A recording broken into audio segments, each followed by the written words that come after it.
We want to welcome you to the second TEDx Learning Series webinar, Developing a Program and Recruiting Speakers. We're going to get going just a few more seconds. There's a few more people logging in, but we want to make sure everyone can see the screen, and we should be good to go. Thanks so much for joining us, and we're going to give you our official welcome. And on this call, you have myself. I am Julianne Worm, and I host TEDx East in New York City. And we're so lucky to have Kelly Stetzel. She is the content producer for TED, and she's also the co-host of TED Active. So welcome, Kelly, and thanks so much for joining us. We're going to get into a little bit of housekeeping first as we get started. This webinar, if you've participated in a webinar before, this will be a bit redundant, but forgive me. We're going to go over it for the benefit of everyone who's participating. It'll be like you're listening in on a conversation between Kelly and myself, and we'd love to hear questions. So those we will come to at the end, where we will unmute you individually. You'll have an opportunity to take the floor, ask your question. Kelly will answer it. Things that can't be answered we'll pass on to Laura, and we'll source out in the TEDx community. So we ask that you're thinking about your questions and holding those until the end. Everyone will remain muted. Obviously, this is kind of a one-direction, unidirectional communication. There are also a number of polls embedded in the webinar, and those will come up. We really want to have you participate and get kind of a pulse, keep our hand on the pulse of the participants while we're doing this. And finally, based on the wonderful response of the TEDx community to the first webinar we did, Ruth Milligan and myself, we're going to work with Laura and a number of people from TED to try to bring you one webinar every month. So we'd love to get your ideas, your needs, your suggestions, and we're really open to catering to see what's going to help the TEDxers host the very best events that they can. And so now we're going to go ahead and go into our first poll, which is coming up right now. And we'd like to know, have you hosted your first TEDx event? And we have about 50%, 50, 63% voting rate, and wow, so we're looking at about 80% of you who we're going to go ahead and close it and share out the results right now. We have about 80% of you who have not hosted your first TEDx event. And so that's really helpful for us in moving forward, because we will cater our discussion to the group here. Let me close this out. So we're going to go ahead and get launched right into the heart of the matter. And Kelly, if you want to go ahead and take the floor and get into our webinar objectives. Absolutely. Hi, everybody. Julianne, thank you so much for having me. I'm so excited to share with all you guys what I do every day, because I love my work so much. So I guess the thing, some of the things that we're going to talk about today are how do you build a program? How do you put together a program that really works? How do you handle the logistics of things like speaker selection and recruiting speakers? What is the role that the host plays in the whole program, and are breaks important, and how do they help you build your event? And then we'll talk about a timeline and how you can be thinking about the way in which you need to plan for your event. So we'll get right on into the first steps of developing the program. And we have this nice little puzzle graphic, because it really is like putting together a puzzle. It's really, you want to make sure that everything you do fits together just right. So you'll pay a lot of attention to detail. So when you get started, in addition to working around a program theme, which we will get to a bit later in the conversation, there are some logistical considerations to keep in mind that will guide how you put your program together. it's important to determine the timing that you'll have to work with and then really build it from there. Are you doing an all-day event, or is it just, maybe an evening or short event? So what's the overall length? And then with that in mind, how many different sessions are you planning, and how many speakers can you fit within each session? You'll want to think about the timing of breaks. And then one thing that I think is really important to keep in mind is, you're getting into the details, and we just said it's like a puzzle. But one really important piece of that puzzle is to add a little padding, and always pad your sessions by at least 10 minutes, because as strictly as you may adhere to a time clock, you won't account for the thunderous applause that you may get, and all that stuff kind of takes time. So it's important to add a little padding. You can plan your event, and you should really, with speakers and videos of a variety of lengths. So as you guys know, the longest speaker is for 18 minutes, and that's what we do at TED.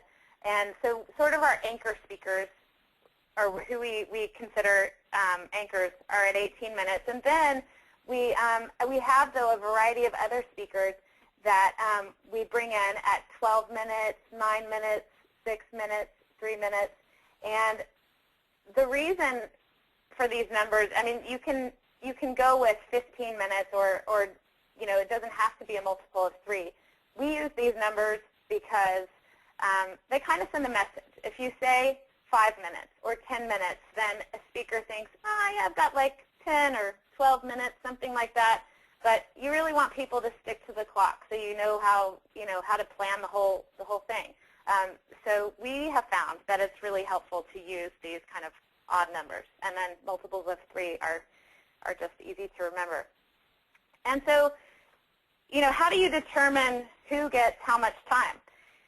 It's not really, it shouldn't be in order of who's the most important, or there's no hierarchy that way. It's just, I think the best way to look at it really is, what is the minimum amount of time that you think that the person is going to need in order to tell their story well?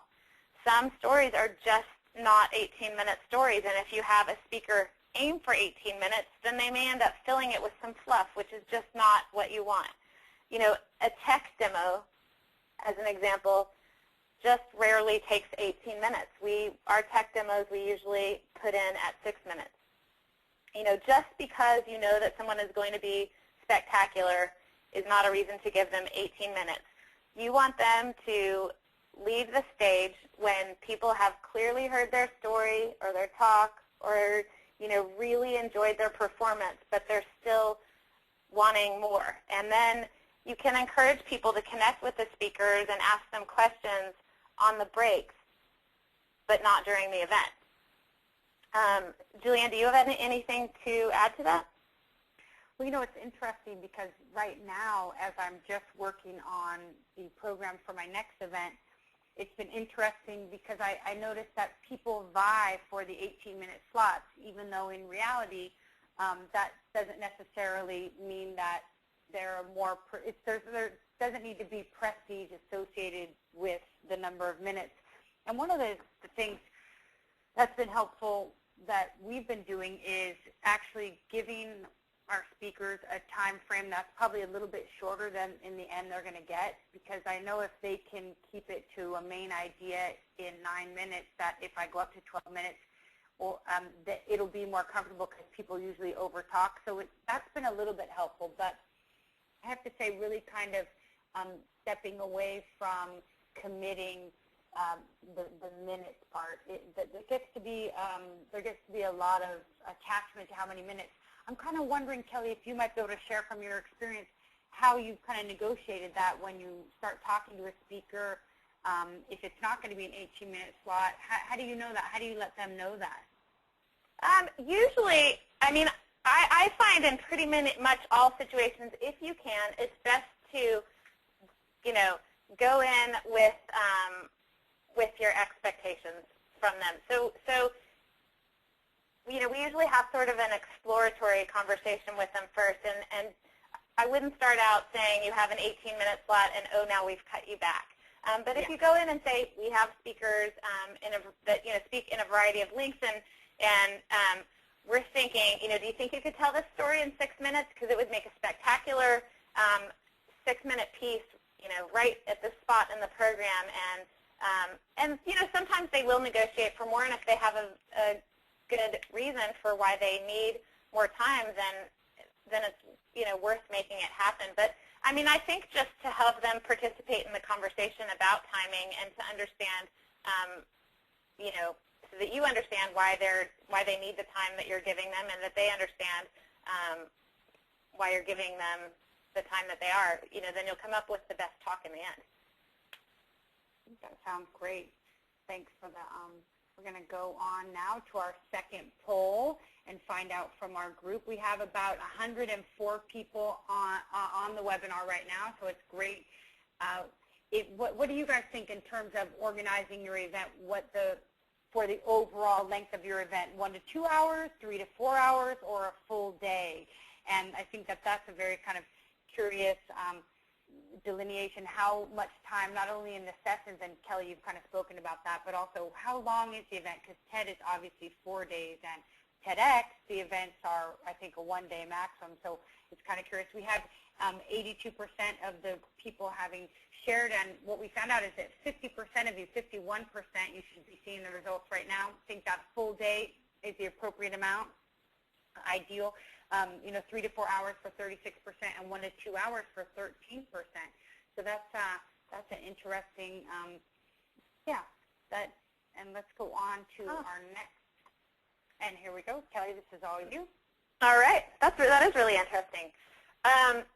So now we're going to talk about kind of building out your program and making sure that you have a well-rounded program.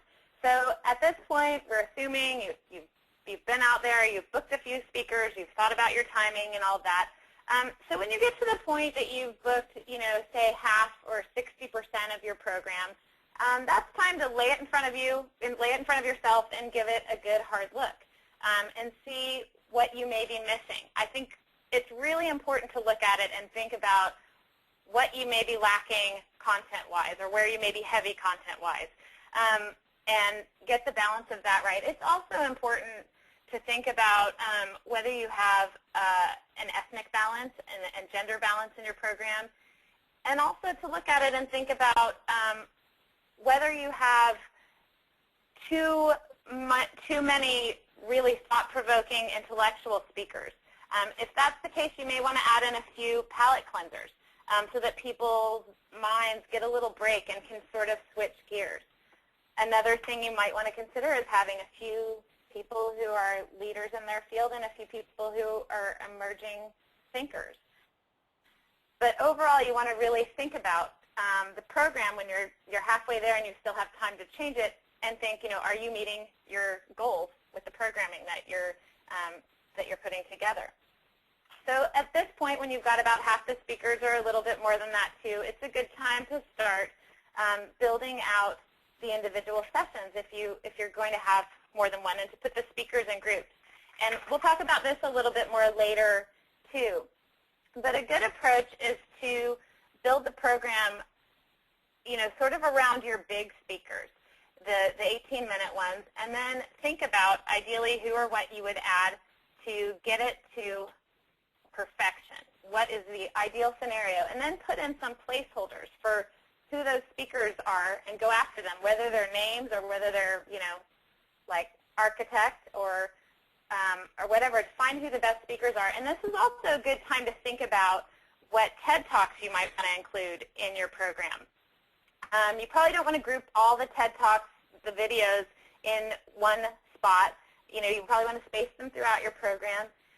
Things like technology demos and talks with really strong, gorgeous visuals those are the ones that I think work best.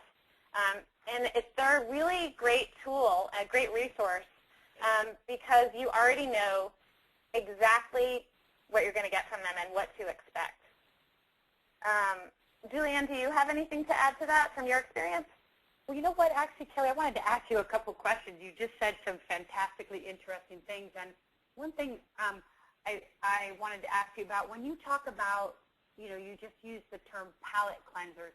Could you give me a couple examples when you kind of very concretely, when you speak of a palate cleanser, kind of what do you mean by that?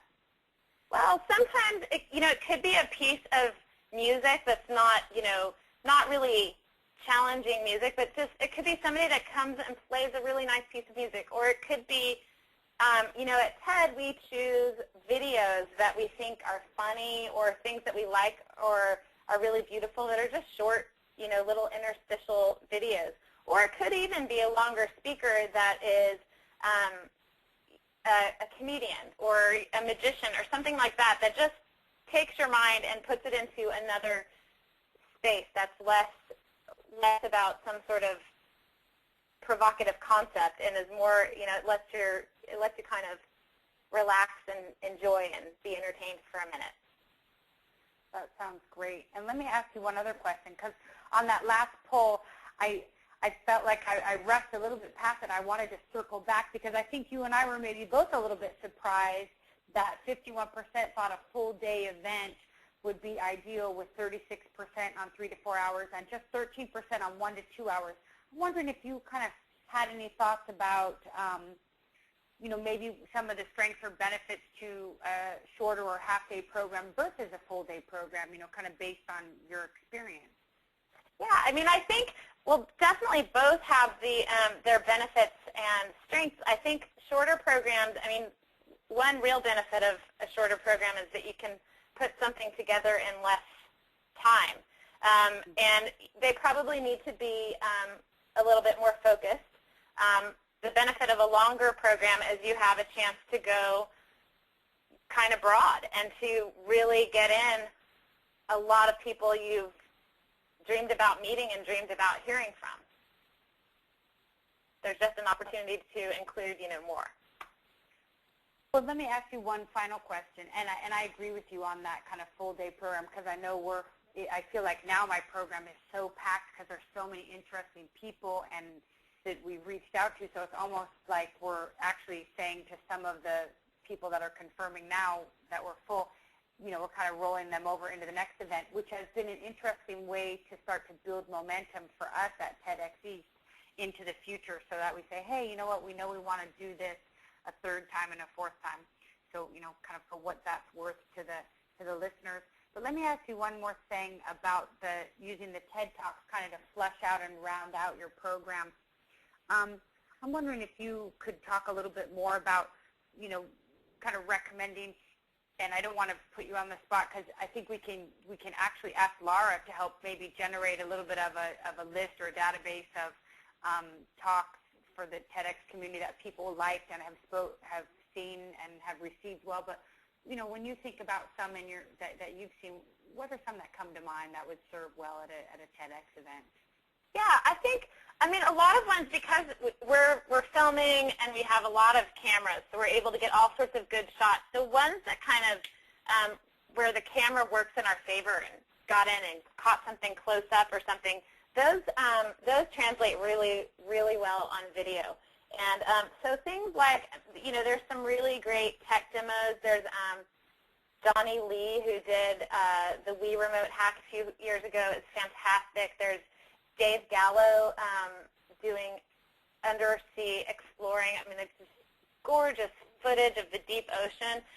And that kind of thing, it almost doesn't, it doesn't make a difference that the speaker is not live. I think there's some just incredible talks that are just visually stunning and really are great ads to mix into the live program, I think. That's awesome. Thanks so much. We're going to now go on to our third poll, where we're going to find out from now we have 111 participants, and we're going to find out from them. I'm just pulling it up right now. What length of time you think creates the most effective talk. So we have listed 18 minutes, 9 minutes, 5 minutes, and 3 minutes. And of course, I did this poll before I had spoken to Kelly, because I give people 5-minute talks at my event. And Kelly, TEDU does, what are the parameters on TEDU for the length of talks? TEDU, I think, is just 12 minutes or less. So it can Okay. be any take on that. Okay. And we actually do, in the main program, do some things that are not multiples of 3. But it's just kind of a general guideline that we use. No, it's super helpful. So it's interesting to see that about 2/3 think that under 9 minutes, an under 9-minute talk, and only 1/3 thinks that 18 minutes, and then shorter than 9 minutes really didn't get much, that weren't getting much, anything very favorable. So that's kind of an interesting. It seems that the shorter talks really kind of seem to appeal to people. Let's go ahead on to our next segment, which is developing the program and how to use the breaks. And Kelly, it's all you. Sounds fantastic. These polls, by the way, are fascinating. I love them.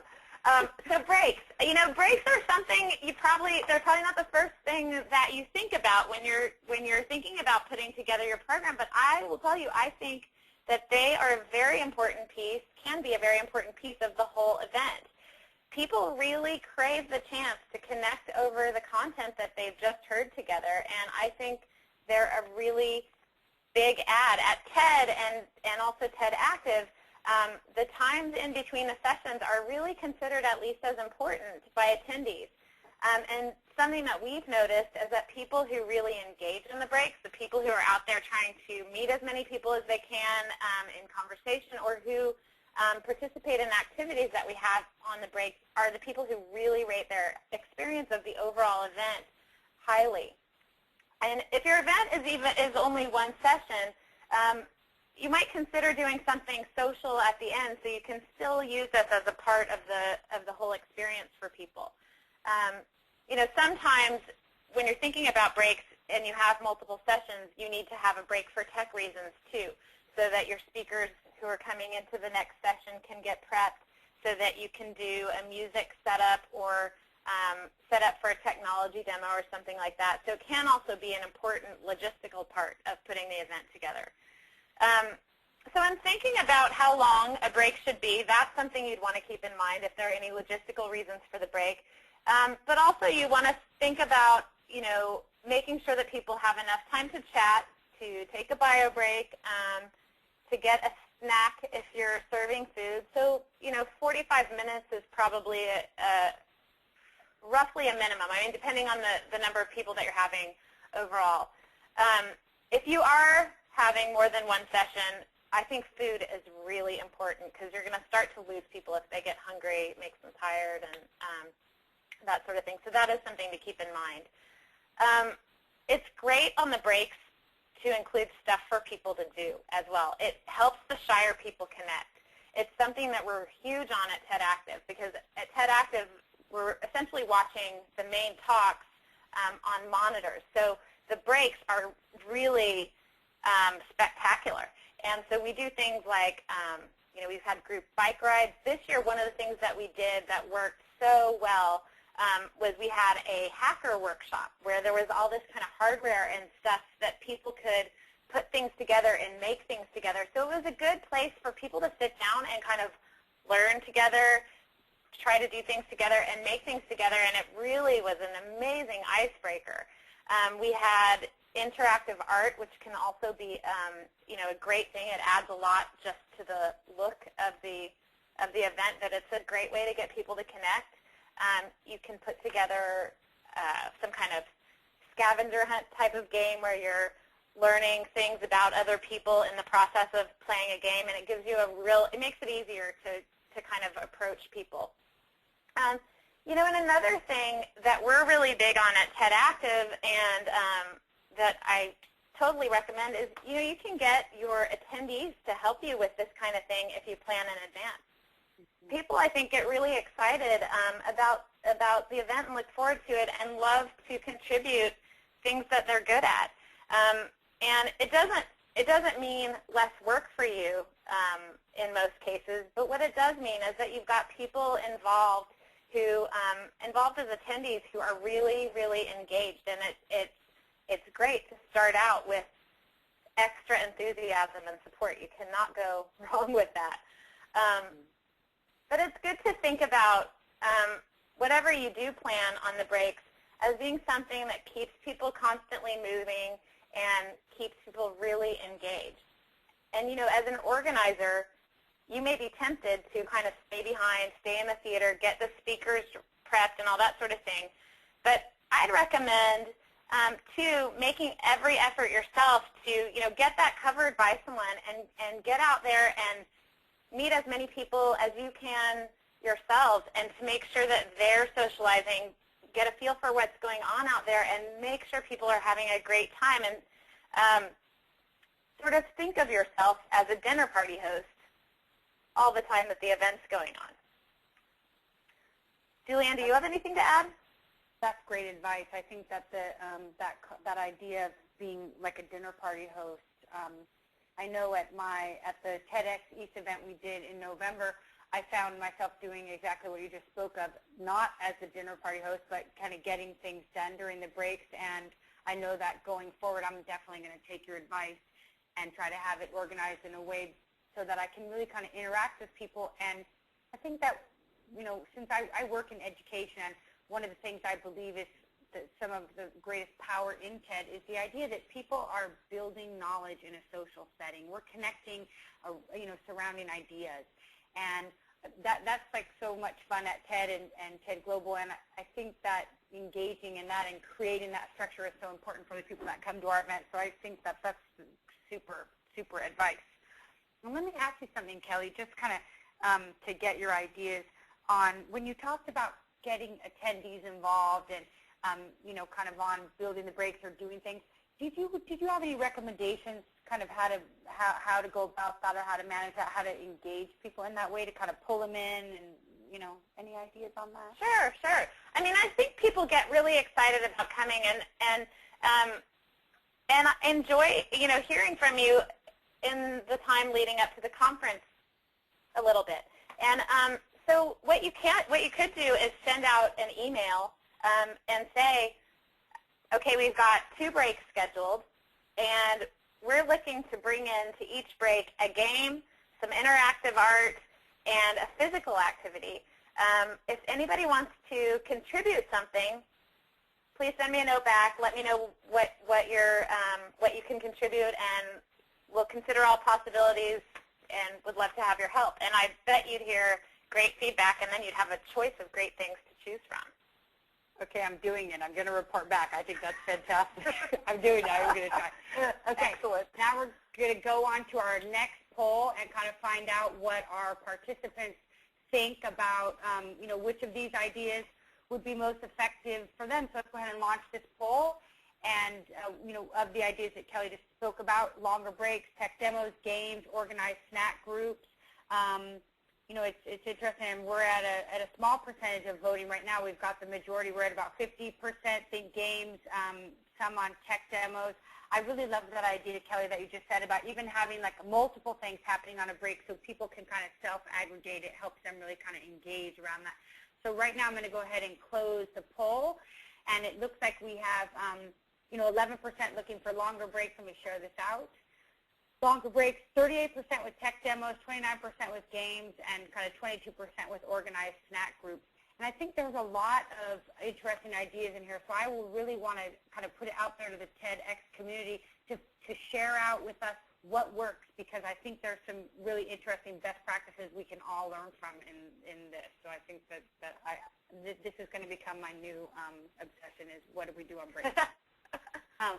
And so the next segment that we're going into now, ultimately, TED Global, and all of our TEDx events, it's all about the user experience. And this is a photo not from a TED event, not from a TEDx event, but ideally, I think this is what we're trying to stay away from, because we've probably all attended something like this. So we're going to talk now, and Kelly's going to share with us not only doing the content, being the content producer for TED, but also being the co-host of TED Active. Kelly, talk to us about the role of the host. I think this is so important. Yeah, I think the host role really is important, and in an understated way. It's the host sets the tone for the stage and for the room and really for the event. But the host is really there to just to be gracious to the speakers and to the attendees, and to give all the speakers a clean slate from which to start. At TED, we keep the introductions really short, as you all probably know, because it's really all about the speakers and the performers, and that's why people are there. I think it's great if you can give additional biographical context, but the best way to do that is by way of printed material. The role of the host, I think, is to act as the glue for the entire program, to sort of, to lead from one speaker into the next.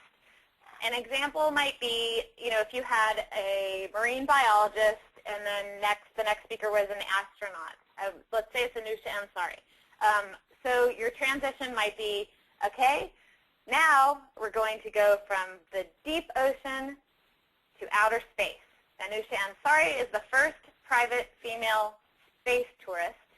Ladies and gentlemen, please welcome Anusha Ansari. And there you haven't taken up much space. You've given people a little context and made it all about her, the speaker. Some speakers can be hard to follow. You might, if there was a particularly emotional speaker, someone that got people choked up or really, really inspired, the host might need to pause, and it's okay to be quiet on stage. But the host might need to just take a moment, pause, and then go into the next very brief introduction. After like a musician who just rocked the house, the host might have to say, okay, now we're going to have to bring it down a notch, and then launch into an introduction there of a speaker. One thing that I think is it's important to really avoid editorial commentary as a host. It's fine to say something like, wow, but to really get into your opinion or say, boy, that was absolutely fantastic, is just too much. I think attendees want to formulate their own opinions, and honestly, they don't care or need to know what the host thinks about the talk, and you don't want your event to be about the host. I think that you don't also need somebody who's a professional MC or anyone that's slick or polished. I think just authenticity works. And then another thing to think about as the host, whoever is hosting, is to just kind of think through all the possibilities and do some scenario planning, because things do go wrong. And if something goes wrong, you just absolutely don't want to leave your speaker stranded. So you need to have a few plans in your back pocket for what to do if there's a technology glitch, or what to do if it's something a bit more serious, like you can't find your next speaker, or something like that. And to do to practice and to do a run through with the speakers ahead of time, so that you're just really prepared for everything, and then you'll feel relaxed and be authentic and do a great job. Jillian, do you have anything to add to that?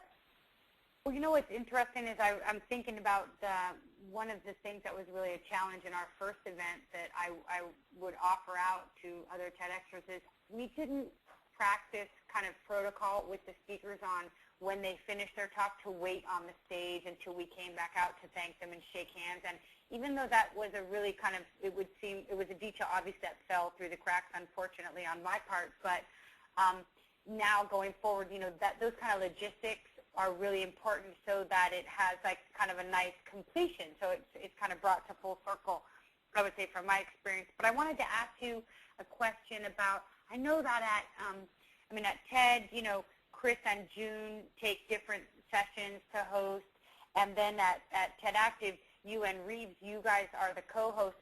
Well, what are your thoughts on kind of sharing hosting duties? One host, two hosts, could everyone on the committee take a section, or speakers? What do you think on that? Well, I think that it kind of, I guess, depends on, Reeves and I are in a little bit of a different situation, because we don't have a whole lot of live speakers that we introduce. When we do introduce live speakers, we tend to trade off. So we'll alternate or do something like that, where we each, one-on-one introduce a speaker. I mean, for me, it's great because he's also a professional performer, so he's got my back at all times. So in my case, yes, it's best to have two. But I think sharing duties is fine and can be good as long as you really sort of choreograph it and plan it out. I mean, it's probably, you probably don't want to do too much vamping on the stage when it's, between speakers and as part of a speaker introduction. So in that, in that case, you probably, I think, want to have people go one at a time. But I think, multiple hosts can work. I think, the hosts are the guides, so maybe too many could get a little tricky. Mm-hmm. Yeah, I think that's good advice. That's something probably that goes, each of us can decide, but that's leads us right into our next slide. It always makes me think about the hosting duties, something that my community and I talk about, and I say, yes, it's like we're having a wedding, but you're not the bride. So I laugh because I always think of this, this photo that wouldn't it be nice, but the show really isn't about us, and we're going to take it from there and go on to our final poll, and that is going to be which hosting configuration do our participants think is best? One host, two hosts, or there's a little typo there, sorry, everyone on the committee takes a turn. And I know that that's been something, with TEDx C-Suite, but we've really been kind of talking about is, multiple people bring in speakers, and so, kind of who do people introduce the speakers they brought in, et cetera, et cetera. And so we have 75%. We're going to go ahead and close it and share. And again, apologies for the typo. One host seems to have won with the landslide at 60% with 32. Everyone taking a turn didn't seem to go over so well. So now, kind of taking it from the macro view and going down much tighter. I know that Kelly, you have tons of experience in kind of our next two segments, which are really selecting speakers and recruiting speakers. And so I'm going to go ahead and hand the floor over to you. Yeah.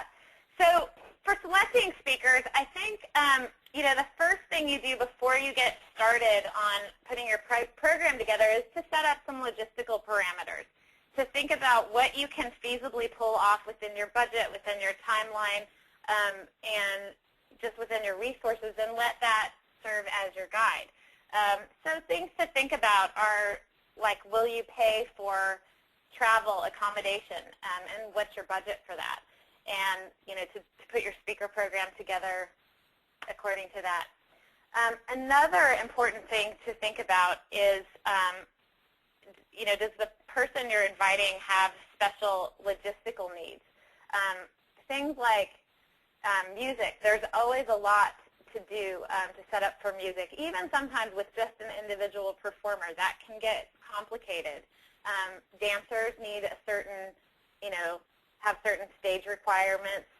Tech demos often need, a certain type of connection. So it's really important before you officially confirm someone that you make sure that you've talked through all these logistical possibilities with them to make sure that you're going to be able to accommodate. I was involved with TEDx SMU, which was a great event last year in the fall, and they had this musical group, the Polyphonic Spree, that I think is like 23 members. And so the setup for that was huge, and they had to kind of make a decision, and it took a fair amount of time to get set up. And then once it was set up, another thing that they had to keep in mind was that the whole setup for these 23 musicians was going to be on the stage while their other speakers were there. And so they had to kind of make a call. Is it worth it or is it not? And they decided it was worth it, and I have to say they absolutely made the right call, because that spectacular music group added so much to the whole event. So another thing, you need to plan the types of speakers you're going to have. Who are the experts? And one thing that is great about TEDx is that the different TEDx events are able to really highlight people you can highlight people in your local communities who are doing interesting work. So, you certainly want to identify those people, and that's a great place to start. And then a really, really key thing, I think, is to ask for suggestions. We are fortunate to get a lot of great suggestions. I mean, with having an existing community and having the talks online, people submit speakers a lot to us, and that is how we have absolutely found some of our best speakers. You just can't possibly find the amazing sort of smaller stories or the real cutting-edge research by yourself, because that stuff isn't in the media yet. You can read all you want, and you're not going to learn about everything that way. So you'll really end up getting some of the best presentations of your whole event if you dig as much as you can and ask around. Julianne, do you have anything to add to that? Nope, I think that sounds huge. No, I think you hit everything. So tell me a little bit now, Kelly, about actually approaching speakers, because obviously you have tons of experience with this, and I know for me a challenge is not only tracking people down and finding out are there 6 degrees or 4 degrees or 2 degrees of separation, but how to go about that. So, could you talk to us a little bit about that? Yeah. I mean, you can find so many people just directly online these days. The job has changed so much. I've been doing it for nearly 6 years, and I've seen such big change. But if you can't find people, try to find something they're connected with and get on the phone. You can go through agents, book publicists, publishers, companies people have been affiliated with, organizations they're involved with, and just give a call and be nice on the phone, and people are always glad to help you out.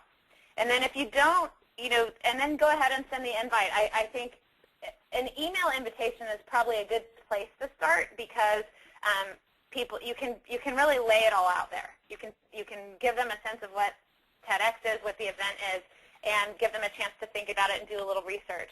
And then what I think is helpful is setting a deadline for a response from the speakers. Sometimes, especially with the bigger names, you don't always hear back right away. So, and what I like to do is not set a deadline in the first notes, but it's a great reason to follow up. And the second time you write to them, say, just calling to check in on this, and we'd love to hear from you. We actually need to hear from you by, and give a date 2 weeks from that time or something like that. It's a good idea to keep the invitations sort of exploratory, so it's not a direct invitation, so that you can have the chance to have a conversation with each speaker and make sure that you're going to get the talk that you want to get out of them, and to make sure that they're going to be a fit. And then you sort of set yourself up for an easier out if it looks like they're not going to be a fit for this time, by making it more of a discussion rather than an invitation. I think that it's important to set their expectations at the very, very beginning, like that you don't pay, what you will cover. And then to be clear at that stage, too, on the distinction between TED and TEDx, and so that they understand that this is a TEDx event and their expectations are set appropriately. And you can also, but highlight the selling points. And the selling points of a TEDx are the TEDx YouTube channel. There's a possibility, while it's small, there's still the distinct possibility that it will be chosen, the talk will be chosen for TED.com. And then also, we at TED really look at the TEDx talks and the feedback on the TEDx speakers to find possible main stage speakers at TED. I mean, then plus there's, a fantastic audience, and you can mention other speakers to help you recruit speakers as well. Julianne, do you have anything else to add? What I was going to say was something, I think that the exploratory part is so important, because I know that that's been kind of difficult, I know for us, is that if we do outreach, then it immediately evolves into a conversation where how many minutes are, and even if we're not quite sure if it's going to be the best fit. And actually, something that I learned from Bruno Giussani, who does TED Global, is that essentially some people that I'm interested in, if I begin a conversation with them, I ask them to actually pitch me based on our theme what kind of talk they'd like to give and how many minutes they think it would take. And then that's actually been a really interesting strategy once if they know, if they're familiar with TED and TEDx, for people to kind of really already start the preliminary thinking about how this would fit into what we're doing. And it wasn't something I probably would naturally have done, but once I saw Bruno do it, I was like, I'm going to try it. And actually, it's been really good because it kind of sets the conversation up well. I don't know, Kelly, if you've ever done anything like that. Yeah. It worked out well. And I had another something, but we're going to go ahead and move on because I want us to, I think we're right now at about 3:45, so we're going to take about 5 more minutes to go through our next, which is kind of bringing it all together and kind of the, speaker development a timeline. And I know that, braiding all of these segments together is like, as Kelly spoke, it is like a puzzle where we have all these many pieces that we're kind of trying to bring together. It's like cooking a dinner where you want everything to finish roughly at the same time, but, timing is always kind of a challenge. So I know you mentioned a little bit earlier, but Kelly, I thought perhaps you could touch on these points a little bit more about kind of maybe how to lay these things out roughly. Yeah. And so the slide that you see now, too, is really just a guideline. It can certainly be done in less than 6 months, or, you could obviously devote more than a year to planning if you wanted to. I mean, I think if you're planning a full day, you probably will be glad if you have at least 6 months to, to put it together. But whatever your timeline is, at the beginning of your planning timeline, you want to choose a theme. I'm just going to kind of go through some of the benchmarks that you need to do as you're going ahead. So you want to choose a theme. The theme should be broad enough that you don't feel limited in the types of speakers that you can choose, but it'll still serve as a guideline and give you a thematic thread. Some of the themes we've had in the past at TED are, this next year is going to be the rediscovery of wonder. We just had What the World Needs Now. We've had The Great Unveiling, Inspired by Nature. And then once you've got your theme set, start reaching out to speakers right away and get some booked. You never know when people's schedules are going to get filled, and you can always use the speakers that you've already booked as sort of like a tool to get more speakers. You can keep adding speakers right up to the very end, and you may actually want to plan to do that, to save a spot or two for someone on a current event that you just can't possibly be aware of at the beginning of your timeline, depending on the length of your program, of course. When you've booked about half your speakers, like we talked about, start to put your program in order.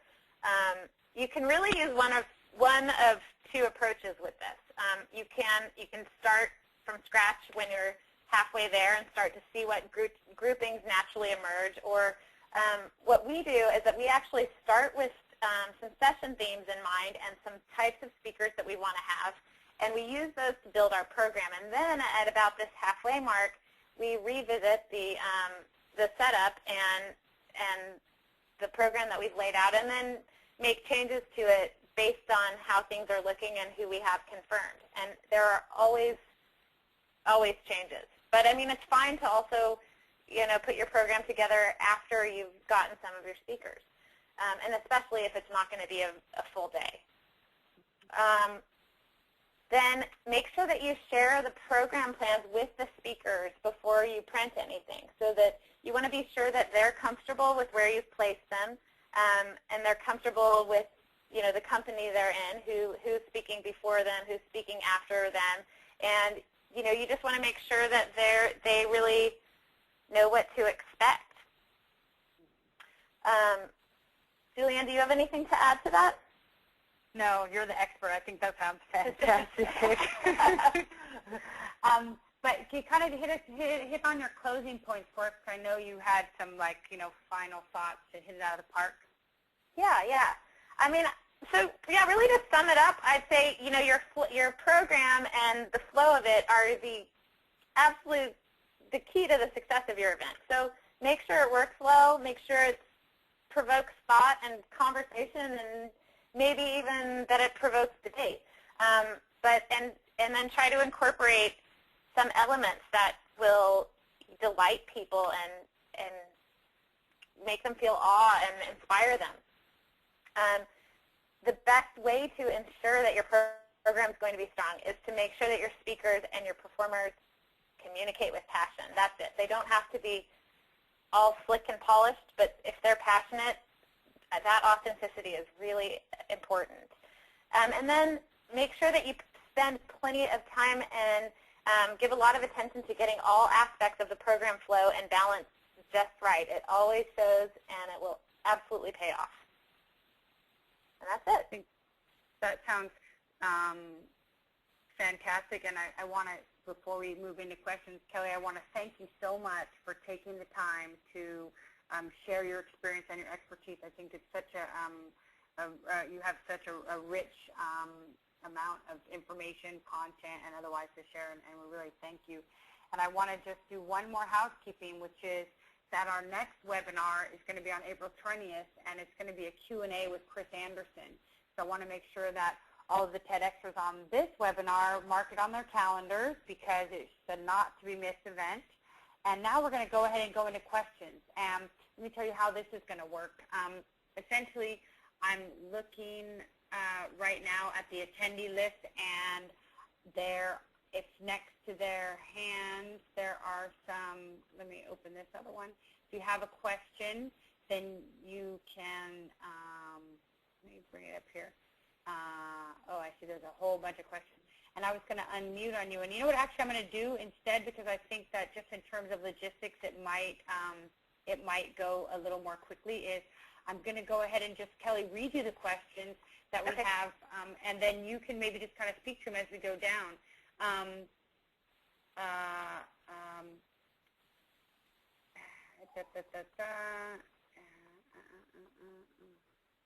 Okay, here we go. Can you talk a little bit about how to prepare seasoned speakers? And I know that we've probably both, people that give a lot of talks. So what's the advice? Yeah.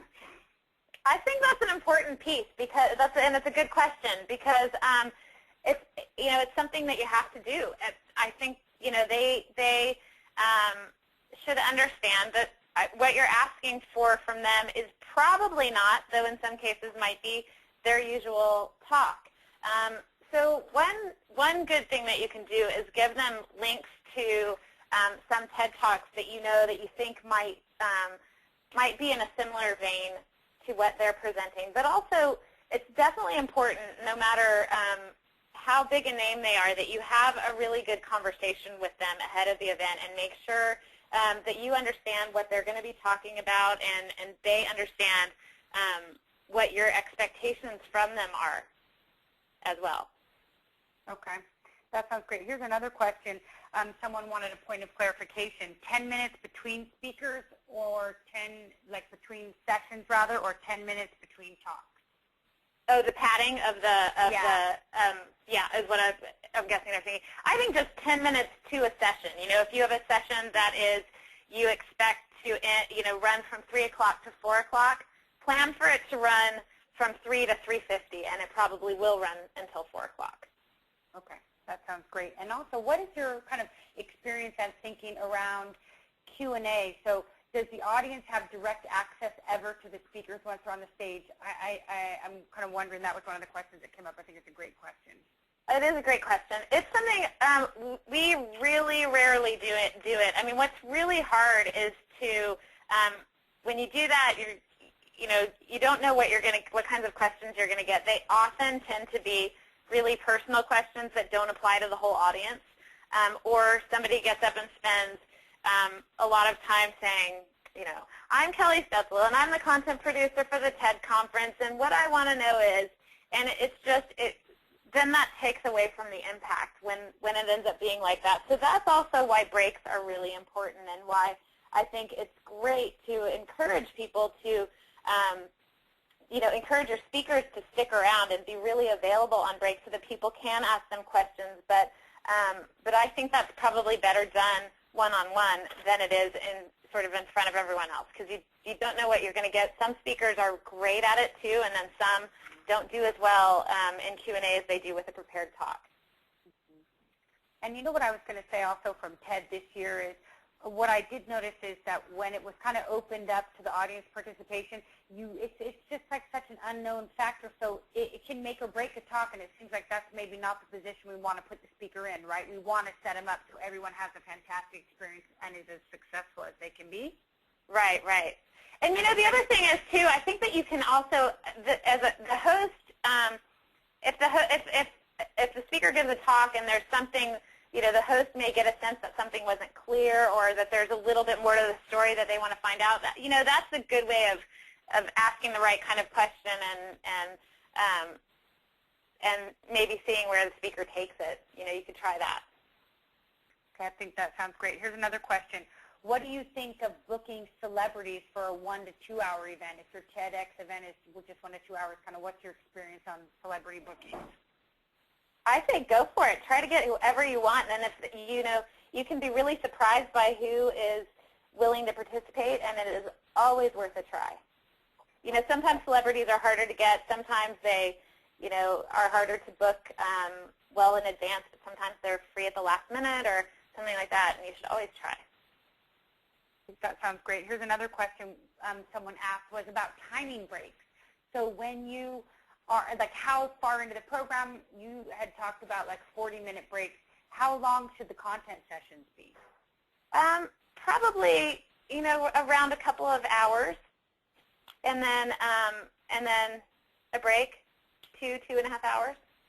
Okay, that sounds great. What about also, there's another question here about, what about the videos? I know TED has started to put videos up that are best of the web, but they're not actually TED Talks. Can people use those for their, because there's, in the licensing guidelines about using TED Talks at your TEDx event. What are the parameters? Do you have any idea about those? To be honest, I don't know the answer to that question. Okay. Our gal, Laura Stein, would have probably that answer. Awesome. And I have the question written down.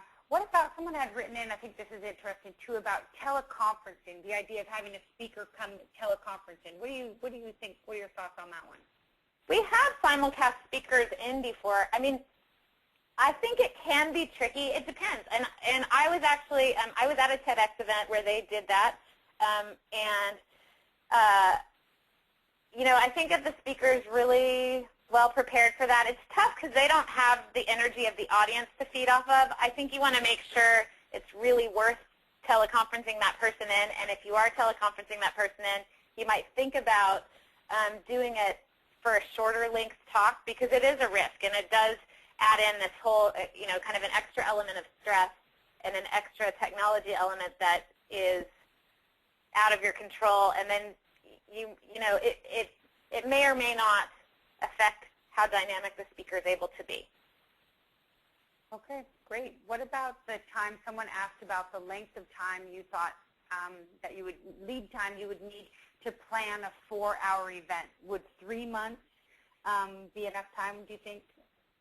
I think you could definitely do it. I think you could definitely do it. The more time you can give yourself, obviously, the better. But I think you could definitely do it in 3 months. Absolutely. And what would you say, Kelly, would be the maximum recommended length of a session that might take place at one of these TEDx events? Probably I would aim not to go more than 2.5 hours, I would say. People start to sort of squirm in their seats. Okay. And this is actually a really interesting question. I'll be very curious to hear your response on this. And it's actually 3:58, so we're going to just take a couple more questions, and then we'll try to wrap it up right on time. What do you do? Someone asked a question about verifying the quality of the speaker and the talk. And I'm kind of, I think that comes in right under recruitment. So what's your experience been with that, Kelly? I think what's great is that there's so many resources online now. So you can almost always find audio, an audio podcast or video of a speaker. And I think when you look at it, what you're looking for is, can they be engaging? And even if, and like we talked about before, I think if they communicate with passion, then you can get them, as long as you know that they're really credible and you know that they're doing very interesting work, that, if they're also passionate, then you can usually, you may need to talk to them about getting their story down to one main point. That's important, but you can pretty much tell whether they're going to be good as a speaker by finding an example. Okay. And we're going to see them. And what would you say, can you talk a little bit more about, someone asked if you can maybe expand a little bit on the idea of exploratory, we use the word exploratory conversation. Can you maybe talk a little bit more about that? Yeah. So, a good approach, I think, is to send them a note, say, here's the information about my event.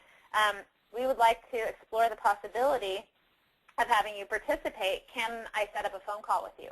And then set up a conversation and talk on the phone and say, so, here's the theme, here's what we're thinking, and just make it a real dialogue and have in mind maybe something you'd like them to talk about based on their work. Ask them what they might be willing to talk about, find out what they're working on now, and then if you can either, depending on how many organizers you have involved or whether you want to think about it, you could, if they sound great, you can let them know right on the phone, or you can always say, I need to get back to the rest of my team and share the details of our conversations, with them, and then we'll be back in touch. And then if it doesn't look like a fit, you can say, it looks like it's probably not going to work for this time, but please keep me informed, about what you're working on, and it may be something we can consider.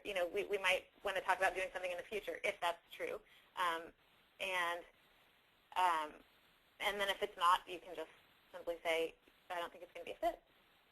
Thank you. And I'm going to piggyback on that a little bit, Kelly, because I know that's been, for me, we did a great deal of outreach, and then some things fell into place, a couple big names I'm still waiting on.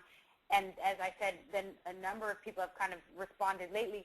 And what I feel like is essentially for my next event next year, I've already got a number of great names interested and schedule. We're working on the schedule, so it's been helpful in that way. And I wanted to make a quick comment as I'm kind of rifling through all these questions. There's a number of questions in here about live streaming TEDx and our TEDx talks. Do you have to use them?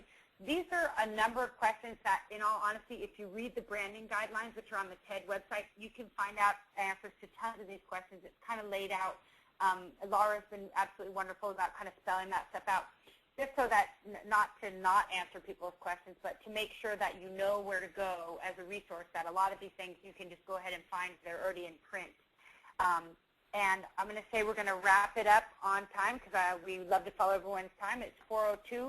Kelly, I want to thank you so much. You've been absolutely fantastic. And thank you for having me. Of course.